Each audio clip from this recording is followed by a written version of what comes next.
그 임봉을 떼기에 합당하시도다. 일찍이 죽임을 당하사 각 족속과 방언과 백성과 나라 가운데서 사람들을 피로 사서 하나님께 드리시고 그들로 우리 하나님 앞에서 나라와 제사장들을 삼으셨으니 그들이 땅에서 왕노릇 하리로다 하더라.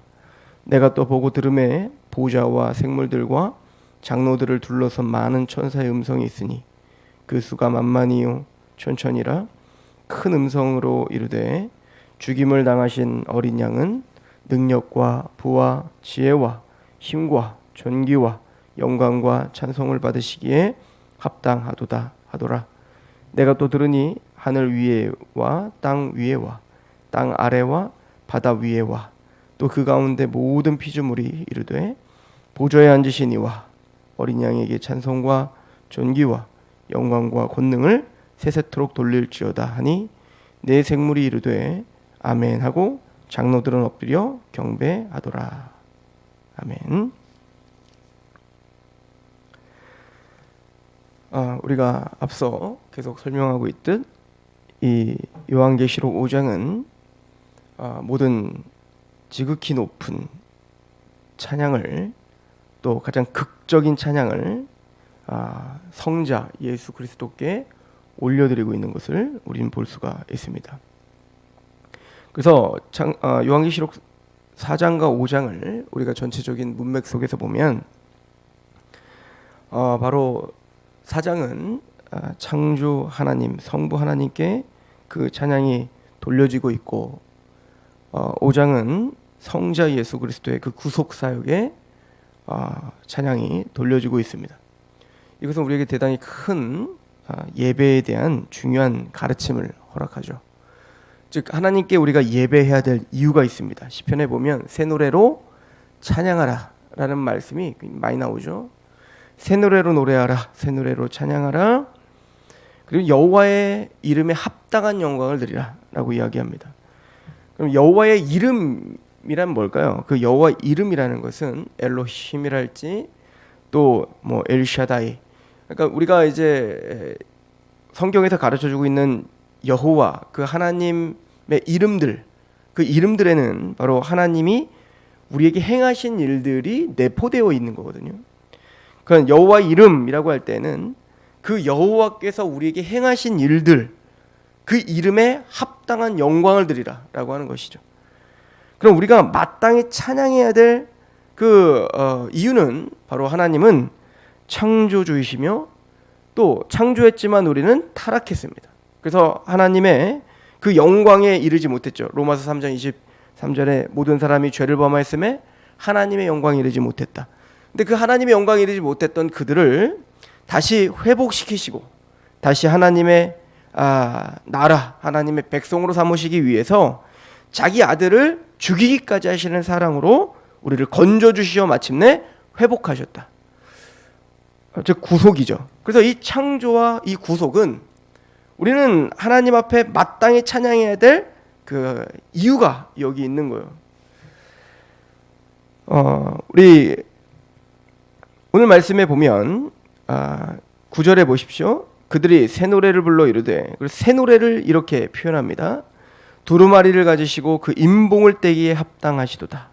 일찍 죽임을 당하사 각 족속과 방언과 백성과 나라 가운데에서 사람들을 피로 사서 하나님께 드리시고 그들로 우리 하나님 앞에서 나라와 제사장들을 삼으셨으니 그들이 땅에서 왕노릇하리로다. 자, 이 새 노래가 뭘까요? 이 새 노래란 아마 예수님께서 요한복음 4장에 말씀하셨던 영과 진리로 드리는 예배. 하나님은 지금도 예배자를 찾으신다는 거 아니에요? 근데 그 예배자라는 건 뭐죠? 영과 진리로 드리는 예배. 이 산에서도 말고 예루살렘에서도 말고 예배할 때가 온다라고 이야기를 할 때 그 사마리아 여인이 우물가에서 그 사마리아 여인이 예수님께 말씀하시죠? 말하죠. 그때 맞습니다. 영과 진리로 예배할 때가 온다고 했는데 그때는 메시아가 올 때, 그리스도가 올 때라고 하덥디다. 당신이 혹시 메시아이십니까? 라고 이야기를 하죠. 정확하게 알고 있었던 겁니다. 영과 진리로 드리는 예배는 장소가 중요하지 않다는 거예요. 영과 진리로 드리는 예배는 어떤 공간이 중요한 게 아니라 때가 중요하다. 그 때가 무엇이냐? 바로 메시아, 구약 전체가 예언한 그 메시아가 오실 때가 바로 영과 진리로 우리를 찬양하게 할 때라는 거예요. 그게 바로 새 노래인 겁니다. 그럼 영과 진리로 드리는 이 새 노래, 참된 예배, 하나님이 오늘도 찾고 계시는 그 새 노래가 무엇입니까? 바로 지금 말했듯이 일찍 죽임을 당하사 각 족속과 방언과 백성과 나라 가운데서 사람들을 피로 사서 하나님께 드리시고, 즉 우리를 구원하셨어요. 예수 그리스도의 십자가로 우리를 하나님 앞에 드리시고 그들로 우리 하나님 앞에서 나라와 제사장들을 삼으셨으니 그들이 땅에서 왕노릇하는 것. 즉 하나님을 떠나 창조한 하나님의 백성들이 그 하나님을 대적하고 하나님을 떠나 살았던 그들이 가인처럼 여호와를 떠나 놋 땅에 유리하며 살았던 것처럼 그 이스라엘 모든 백성들, 택함받은 하나님의 백성들이 하나님을 떠나 살았던 그들을 그의 핏값으로 다시 사셔서, 그냥 사셔서 구원받는 거 끝나는 게 아니에요. 그 구원받은 하나님의 백성들을 하나님의 나라, 하나님의 통치가 임하고 하나님의 다스림이 임하며 제사장, 즉 화목하게 하나님과 그 자녀들이 예수 그리스도로 말미암아 화목하게 될 뿐만 아니라 화목하게 하는 직분도 주셨다는 거죠. 고린도후서에. 즉 제사장의 나라로 삼으시는 거죠. 그래서 이제는 그들로 하여금, 이제는 자격도 없고 전혀 소망도 없었던 그들을 통하여 하나님은 죄인들로 하여금, 그들로 하여금 하나님께 예배하게 하고 또 그들로 통하여 또 죄인들이 돌아오게 하는 역사를 하게 하는 거. 그리고 더 나아가 왕노릇하는 거. 그죠? 왕노릇하리로다. 그래서 우리를 왕 같은 제사장으로 삼아주시는 거. 그래서 예수 그리스도처럼 그 죄를 다스리고 세상을 다스리고 마침내 하나님의 뜻 가운데 생육하고 번성하고 땅에 충만하고 정복하고 다스리라 라고 하나님이 아담에게 약속하셨듯, 문화 명령을 주셨듯, 그 구속받은 하나님의 백성들이 이제 하나님의 말씀 앞에 서서 그 말씀으로 세상을 다스리고 그 말씀으로 나를 다스리는, 그 죄를 다스리는 그런 왕으로 삼아주시는 것. 그래서 가인이 죄가 너를 원하나 너는 죄를 다스려라 라고 하나님이 명령하셨지만 그 죄인이었던 가인은 죄를 다스릴 권세가 없었죠. 힘이 없었죠. 그 말씀을 들었지만 그 명령 앞에 아벨을 쳐 죽일 수밖에 없었어요. 이게 우리 인간입니다. 우리 인간은 죄가 우리를 끊임없이 원하고 죄가 우리를 정복하려고 하는데 그걸 막아서서 하나님의 말씀 앞에 서서 그 죄를 다스려야 되는데 우리는 다스림을 당하는 존재들이었죠. 그러나 이제 그 예수 그리스도의 피값으로 사서 나라와 제사장으로 삼아주시고 왕노릇, 즉 그 죄를 다스리며 떠나가 하나님의 뜻 가운데 말씀 앞에 서서 가는 곳마다 하나님의 말씀으로 관리하고 다스려 풍요롭게 만드는 축복의 통로로 사용하시는 것. 이것이 사실은 아브라함에게 약속했던 약속이죠. 내가 너에게 복을 주마. 그 복이란 네가 갈대아 우르에서 하나님을 모르고 떠나 대적하며 우상 숭배했던 너를 건져내사, 그죠? 그의 어떤 자격됨이나 그의 어떤 실력이 아니라 하나님의 은혜로 그를 부르시고 의롭다 하시고 그리고 마침내 그에게 복을 주사 복의 통로로 사용하시겠다라고 하신 그 모든 구약 전체의 메시지가 여기 담겨 있죠. 하나님께서 약속하신, 아담이 타락 이후로 하나님이 약속하신 그 모든 계획, 하나님의 모든 목적, 하나님의 모든 그 구속의 완성, 이 모든 것이 바로 일찍 죽임을 당하사 각 족속과 방언과 백성과 나라 가운데서 사람들을 피로 사서 하나님께 드리시고, 즉 예수님의 그 십자가의 구속, 그 십자가의 은혜로 말미암아 이 모든 하나님의 언약이 성취되었군요. 이것을 알고 하나님께 올려드리는 예배, 이것이 바로 새 노래인 거예요. 이걸 누가 부를 수 있죠? 나중에 이건 더 구체적으로 해서 요한계시록의 14장에 가면 우리 한번 가보시면 이렇게 표현되죠. 14장 3절에 그들이 보좌 앞과 내 생물과 장로들 앞에서 새 노래를 부르니 땅에서 성령을 받은 14만 4천 밖에는 능히 이 노래를 배울 자가 없더라 라고 이야기하죠. 즉 이 땅에서 이렇게 예수 그리스도의 피값으로 속량함을 받은 하나님의 백성 밖에는 이 새 노래를 부를 자가 없다라고 이야기를 합니다. 그럼 11절은 말합니다. 내가 또 보고 들음에 보좌와 생물들과 장로들을 둘러선 많은 천사의 음성이 있으니 그 수가 만만이요 천천이라. 즉 하나님의 보좌에는 우리가 이미 4장부터 봤을 때 보좌 앞에 천사들의 대표였던 네 생물이 있었고요. 또 한쪽에는 뭐가 있죠? 바로 하나님의 교회의 대표인 24 장로들이 있었습니다. 그런데 그들만 있는 것이 아니라 더 확대되죠. 이 찬양이 보좌에서 시작된 이 찬양은 하나님이 행하신 그 십자가의 은혜로 우리를 보좌로 데리고 간 거예요. 그래서 그 보좌 앞에서 말할 수 없는 감격과 그 경배로 하나님을 찬양했어요. 그죠? 하나님을 찬양하는데 이 하나님의 우주적인 찬양은 더 확대되어 전 세계, 아니 전 우주로 확대되고 있는 모습을 보여주죠. 그래서 그 생물과 장로들을 둘러선 많은 천사들이 그 수가 만만이요 천천, 이건 셀 수 없다 이거예요. 셀 수 없다. 셀 수 없는 그 수많은 천사들이 하나님을 찬양합니다. 12절에 큰 음성으로 이르되 죽임을 당하신 어린 양은 능력과 부와 지혜와 힘과 존귀와 영광과 찬송을 받으시기에 합당하시도다 라고 이야기를 하죠. 천사들도 그 예수 그리스도의 그 구속을 찬양합니다. 그 예수님의 죽임 당하심이 얼마나 지혜로우시며 그것이 얼마나 능력이 있고 그것이 얼마나 우리를 부요하게 하는지 찬양하죠. 새 노래는 아까 계시록 14장에 누구밖에 못 불러요?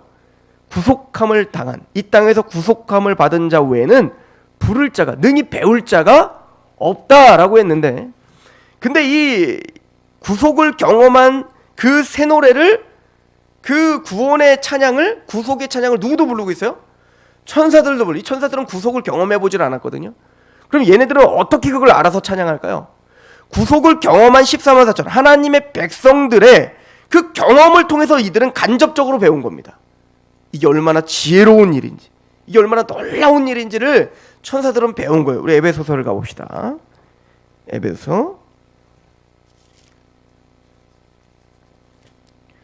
3장입니다. 에베소서 3장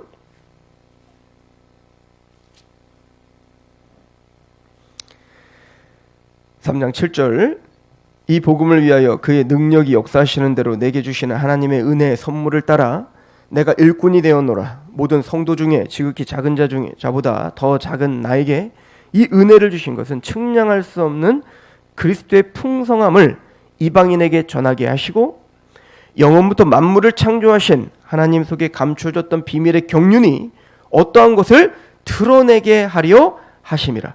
이는 이제 교회로 말미암아 하늘에 있는 통치자들과 권세자들에게 하나님의 각종 지혜를 알게 하려 하심이니 곧 영원부터 우리 주 그리스도 예수 안에서 예정하신 뜻대로 하신 것이라. 얼마나 놀라운 얘기인지 몰라요.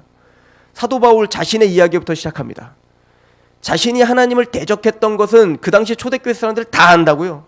그냥 대적한 게 아니에요. 예수님 믿고 있는 사람을 아예 의도적으로 다메섹까지 쫓아가서 다 잡아 죽이려고 갔던 사람이었다고요. 그런 자신의 그 높아진 마음을 부숴버리고 원수되었던 자신을 구원시켜 주신 그 하나님의 은혜는 기적이었다는 거예요. 이건 너무나 크다. 자신이 아무리 생각해봐도, 자신이 아무리 이걸 헤아려 보려 해도 그 하나님의 사랑을 헤아릴 수가 없는 은혜였다. 이걸 깨닫는 겁니다. 하나님이 왜 자신에게 이런 은혜를 주셨는가? 왜 나를 그 십자가의 피값으로 나를 구속하셨는가? 나라와 제사장과 왕노릇하게 하기 위함이다. 그게 이렇게 표현되고 있는 겁니다. 어떻게 해요? 8절에 모든 성도 중에 지극히 작은 자보다 더 작은 나에게 이 은혜를 주신 것은 측량할 수 없는 그리스도의 풍성함을 이방인에게 전하게 하시고, 이 제사장이요 왕이요 선지자의 그 사명 아니겠어요? 즉 너희의 기이한 빛에 들어가게 하신 그 아름다움을 선전하게 하라. 누구에게? 내가 너를 왕같은 제사장이요 택함받는 족속이요 왕같은 제사장으로 삼으셨기 때문에 라고 이야기를 하고 있는 거죠. 그래서 그 교회는 그 구속의 감격과 그 은혜 때문에 선언하고 선포합니다. 이걸 계시록은 뭐라고 표현하고 있냐면 14만 4천 여자의 후손, 즉 하나님의 교회를, 하나님의 계명을 지키고 그리스도의 증거를 가진 자들, 이게 바로 제사장이요 왕이거든요. 피값으로 사 그 감격 속에서 복음을 전하고 있는 사람들, 그 감격 속에서 하나님을 찬양할 수밖에 없는 사람들, 예배가 없는 곳에 예배를 회복하고자 하는 그 갈망함이 있는 사람들 말이에요. 그런데 그 역사하심을 통해 누가 하나님의 지혜를 배우죠? 10절, 이는 이제 기회로 말미암아 하늘에 있는 통치자들과 권세자들, 천사들입니다. 하나님의 각종 지혜를 알게 하려 하심이니라. 하나님의 지혜, 하나님의 그 지혜가 무엇인지를 알게 하는 거예요. 우리의 구속, 우리의 그 하나님을 만나는 그 경험, 우리의 변화된 그 삶을 통하여 그리스도의 향기가 드러나는 그 역사를 통해 천사들은 하나님을 찬양하고 있습니다. 놀랍습니다. 어떻게 이렇게 변할 수 있을까요? 어떻게 이런 아름다운, 자기들이 그렇게 따라할 수 없는 그 새 노래를 어떻게 이렇게 아름답게 부를 수 있을까요? 11절 보십시오. 곧 영원부터 우리 주 그리스도 예수 안에서 예정하신 뜻대로 하신 것들이라 하는 거예요. 이것은 영원 전부터 하나님이 예정하신 그 계획이었고 뜻이었는데, 그 모든 계획과 뜻이 누구를 통하여 지금 성취되고 있어요? 예수 그리스도를 통해서, 그 어린 양 되시는 그 예수님을 통해서 성취되고 있어요. 하나님이 얼마나 지혜로운지, 하나님이 얼마나 능력이 크신지, 하나님의 자비가 얼마나 넓은지, 그것을 우리는 알 수가 없었습니다. 천사들도 알 수 없었어요. 막연하게 하나님은 사랑이십니다, 하나님은 능력이 있습니다를 알았지만, 그 예수님의 십자가를 통해 교회가 세워지고 그 교회가 나라와 제사장과 왕노릇할 때, 그때서야 그 하나님을 찬양합니다.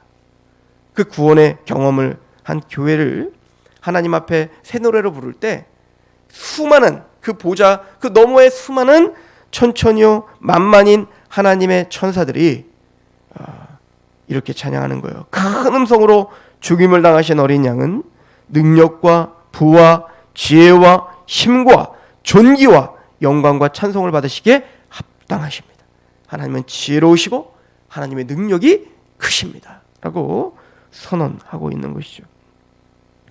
13절은 말합니다. 내가 또 들으니, 요한계시록 5장 13절, 내가 또 들으니 하늘 위에나 땅 위에나 땅 아래와 바다 위에도 또 그 가운데 모든 피조물이 이르되 보좌에 앉으신 이와 어린 양에게 찬송과 존귀와 영광과 권능을 세세토록 돌릴지어다. 자, 이것은 확대되고 있죠. 점점 구속받아 하나님의 백성들, 처음에는 그 네 생물과 장로들이 하나님께 찬양합니다. 그리고는 구속받은 하나님의 백성들이 하나님 앞에 찬양합니다. 그리고는 천천히요 만만인 하나님의 천군 천사들, 모든 천사들이 하나님을 찬양합니다. 그리고 더 나아가 하늘 위에와 땅 아래 위에와 땅 아래와 바다 위에와 또 그 가운데 모든 피조물, 하나님이 창조하신 전 우주의 모든 피조물이 하나님을 경배하게 됩니다. 이 재림 때 일어나는 일인 거예요. 예수님이 재림 때 구원받은 하나님의 백성들만 부활의 몸을 입는 게 아니라 이 죄인들 때문에, 인간들 때문에 타락한, 인간들 때문에 저주를 받은 이 모든 피조 세계가 다시 하나님의 영광스러운 그 예정하신 그 뜻대로 회복되어지고, 그 회복되어진 그 영광스러움으로 모든 피조물이 하나님을 찬양하고 경배합니다. 창조주요 구원자이신 그 하나님께, 또 그 예수 그리스도께 모든 영광을 돌리게 되더라 라고 이야기를 하죠.